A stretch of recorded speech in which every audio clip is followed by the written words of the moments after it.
सांगण्यापेक्षा जरा याला विचारा. पित्याचे सत्पुरुष त्याच्या पुढे बघितलं तिचं काय झालं हो तिच्यावरती गजराची मांडली मला माझी भाव देखील म्हणजे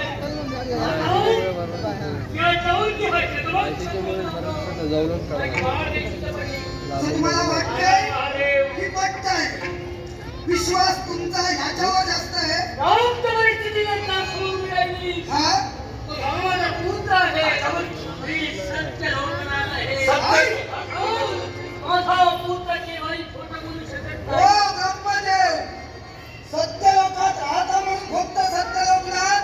सत्याचं आचरण करणारे की कसं काय कारण सत्य लोकात राहून तुम्ही असत्य वागला नाही तसं नव्हे याच्या आधी बऱ्याच वेळा काय काय घडून मोकळे झाला पण ते माझ्या मुखानं मला केवळ या ठिकाणी तुमच्या समोर सिद्धीस न्यायचं नाही कारण तो इतिहास देवतत्वात विलीन झाला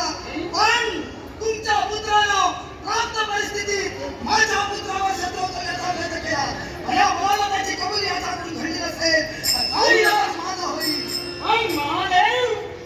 माझा पुत्र मुली वांग्यात पडला ही नाही आपल्या पुत्रावर शंका उगारलं मग माझ्या एका प्रश्नाचं उत्तर आपल्याकडे होईल काय? आपण म्हणजे कोणी सामान्य आहे याला प्रश्न महादेव महामानी मर्यादा करताय पौत्राने आपल्या आजोबांसोबत किती बोलावं त्याला सुद्धा महत्व आहे तुम्ही नाती आणि भाऊ, एक नातू आपल्या आजोबाची चूक निदर्शनास आणतोय महादेव मला सांगावं काय ते एखादा पुत्र असो वा कन्या जर का आपल्या आचरणात चुकी असेल तर त्याचा लाभ कुणाला विचारला जातो नक्कीच ज्येष्ठ मंडळीला अय्या, मग बाप के नात्यानं साक्षात तुला नसतात मग असं